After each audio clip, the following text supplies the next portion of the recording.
Then on Sports Central, we go for our 2022 college football predictions for the Indiana Hoosiers, team that went 2-10 overall in the 2021 season.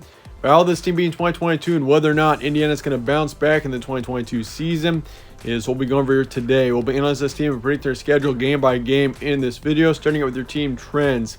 Indiana 2-10 last season. They were 2-4 in their first 6 games, 0-6 in their last 6. Just a brutal season for Indiana. This is a team that, going into the season, they had some pretty high expectations. This team was expected to be an 8-10 win football team by most analysts, maybe even higher, or even a dark horse Big Ten contender.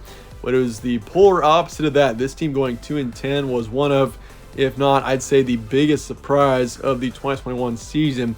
Considering the returning production this team had, it was a good 2020 season. This team was impressive in the 2020 season. Turns out this team was just really a terrible football team in 2021. They really collapsed down the stretch.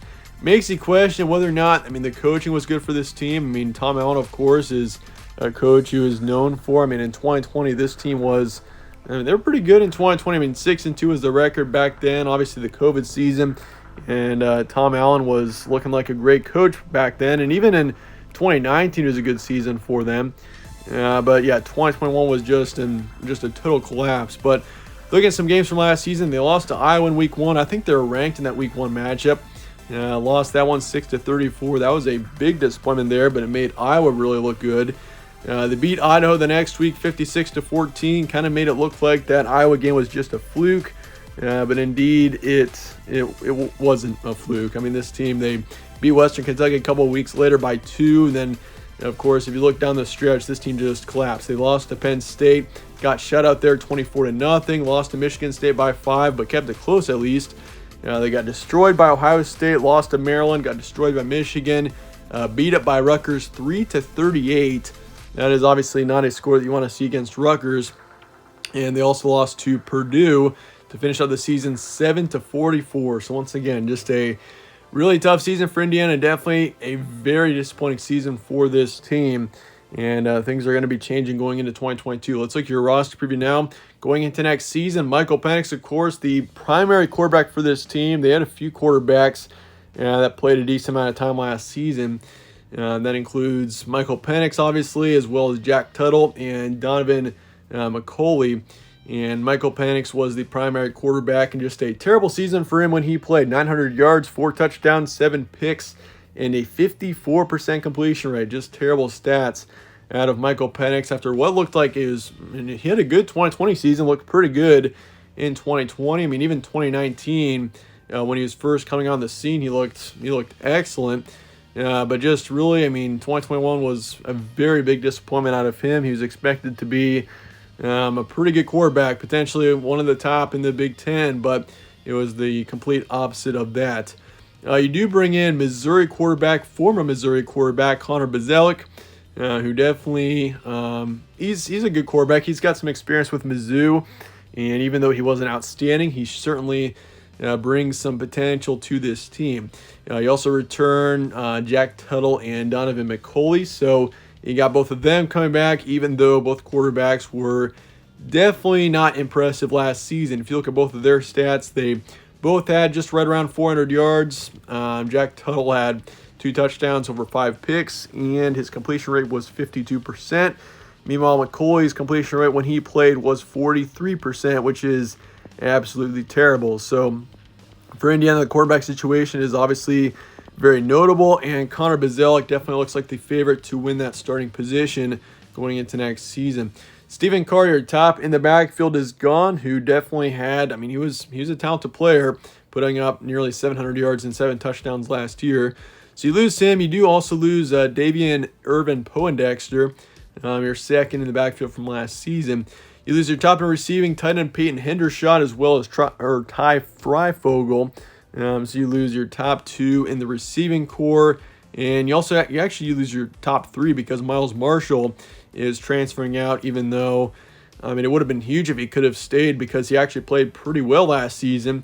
300 yards, and he was obviously the 3rd in receiving, but unfortunately you lose him to the transfer portal. So the receiving core, you lose your top 3, you lose your top 2 in the backfield. The quarterback situation is a mess.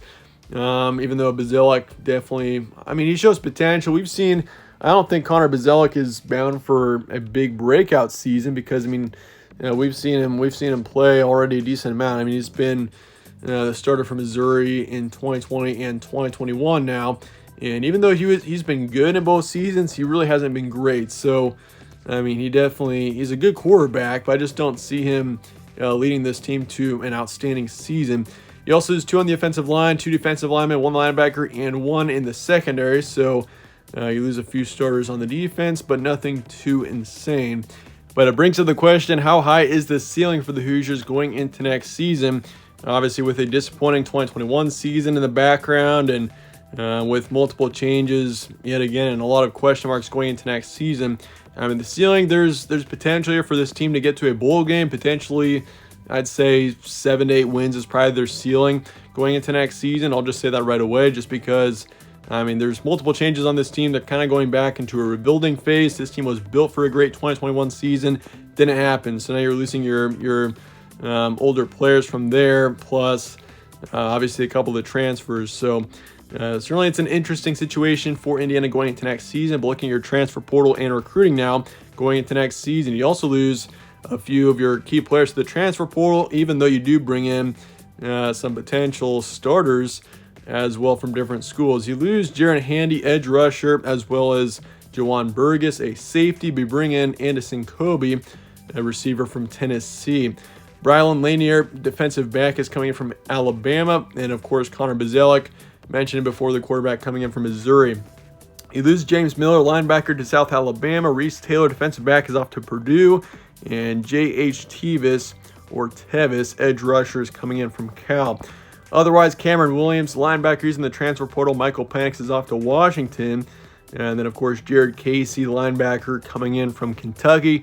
Sean Shivers, he's coming in from Auburn, as well as Miles Marshall, receiver from, or actually, no, you're bringing in 2 Ole Miss players there, Patrick Lucas and Ladarius Cox, 2 defensive linemen. And then you lose Miles Marshall to Miami, Ohio. And, of course, your running back, your second one from last season, Davian Urban Poindexter, is off to Western Kentucky. Recruiting-wise, not terrible, actually. 25th in the nation, 5th in the Big Ten. So there's a bright side for this team going to next year. Your recruiting is actually pretty good going into next season. You got 4 stars coming in and 17 3-stars. So at least that's one good thing about Tom Allen that we're seeing right now, is his recruiting is excellent going into next season. So that just brings up the potential for the next few years, and potentially this team could be right back into being a contender in the Big Ten in the future, even though I don't think it's going to be in 2022. But looking at your schedule now, going into next season, you got Illinois in week 1, and that game is on a Friday night. Then you got Idaho coming to town after that, followed by Western Kentucky, and then a road trip to Cincinnati on the 24th. You got Nebraska on the road to start your October, followed by Michigan and Maryland both at home. Rutgers on the road to finish out the month. And then November is a tough month for this team. Penn State, Ohio State on the road, Michigan State on the road, and then Purdue at home to finish out your season. So certainly another tough schedule for this team. And, of course, when you're having to play those Big Ten East teams like Michigan and Ohio State and Michigan State, I mean, and don't forget about Penn State. It's already going to be a tough schedule. Plus, you got to play Purdue and Nebraska, 2 of the teams that I have towards the top of the Big Ten West. And, of course, Cincinnati is one of your non-conference games. It's just a tough schedule. Looking at September here, you got Illinois at home to start the season. I will say you lose that one, even though it's extremely winnable.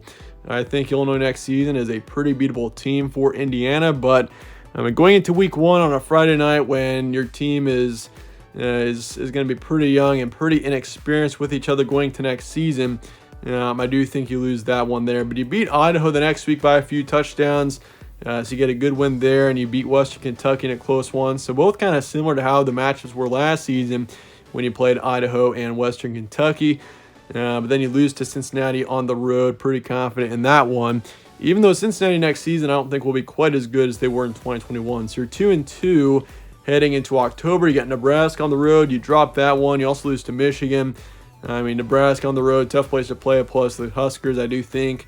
It could be a potential 7-9 win team next season. I do see them in that conversation for being towards the top of the Big Ten West potentially. And of course, Michigan, they're going to be definitely another national contender next season. You lose to them. You beat Maryland on October 15th, which would be a good win considering the Terps it could be a 6-8 win team next season. And you do lose to Rutgers, though, the next week. And, I mean, obviously Rutgers is, I mean, Indiana lost to Rutgers like 38-3 last year. So, I mean, it could be different this year, but I think you lose that one as well. So you're 3-5 heading into November. And quite honestly, November is just a brutal month, to say the least. You'd lose all 4 of those games there: Penn State, Ohio State, Michigan State, and Purdue. I mean, Ohio State, Michigan State, pretty comfortable seeing you lose both of those. Penn State, Purdue potentially pulling up, set against one of those teams, but I just don't see it happening in the end. So Indiana 3-9 next season. Once again, it's just such a disappointment seeing how this team was in 2021. I mean, I think I predicted this team to be a 9 or 10 win team last year, and I wasn't the only one by a long shot. There are a lot of analysts that were saying Indiana potentially up to 9 or 10 wins last year, but turns out they had 10 losses. And that was definitely a massive disappointment, I'm sure. I mean, there's going to be a lot of questions about Tom Allen after this season, especially if this team goes 3-9. I mean, he was just looking like a head coach that was going to fully turn this team around for the long term. But, I mean, after 2021, how can we be so sure? But let me know your thoughts in the comments below on Indiana, and I appreciate you guys watching as always. Stay tuned for more from All Sports Central. Catch you on the next one.